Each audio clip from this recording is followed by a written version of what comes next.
Ең жасампаз жобалардың авторларын iPad, ноутбук, смартфон және басқа да бағалы сыйлықтар күтті. Стартап академиясының студенттері үшін Павлодар мемлекеттік университеті мен әлеуметтік кәсіпкерлік корпорациясы бірлесіп, жастардың идеясын жетілдіру үшін түрлі бизнес ойындар мен тренингтер ұйымдастырады. Жиналғандарға алғашқы инвестицияны тарту және бизнесті басынан қалай бастау керектігін түсіндірді. Стартап уикенд алғаш рет өткізіп жатқан жоқ. Бұл жаңағы 3 жыл бойы біздің жұмыс барысындағы ондаған стартап уикендтердің бірі. Бірақ бүгінгі іс-шара Павлодар мемлекеттік университетінің стартап академиясы мен және әлеуметтік кәсіпкерлік корпорациясының бірлесіп жасап отырған жұмысы. Яғни біз бұл жерде мақсат идеялары бар, бизнеске деген стартаптары бар жастарды стартап уикендке тарту арқылы оларға жан-жақты қолдау жасау.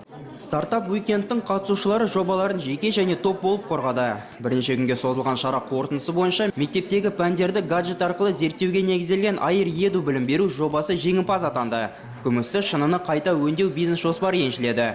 Үздік үштіктің сапында Smart Bell мобилді қосымшасының авторлары да бар. Бұл ұялы телефондардың домофоны деуге болады. Қосымша арқылы кез келген есікті смартфон арқылы ашуға болады. Павлодар мемлекеттік университеті ұсынылған барлық 40 жобаны бағалап шықты. Алдағы уақытта әлеуетті инвесторлар әр идеяны қаржыландыра алады. Айтмұхамбет Айғожа, Артем Буланов, Серік Қонақбаев, Ирбис телекомпаниясы.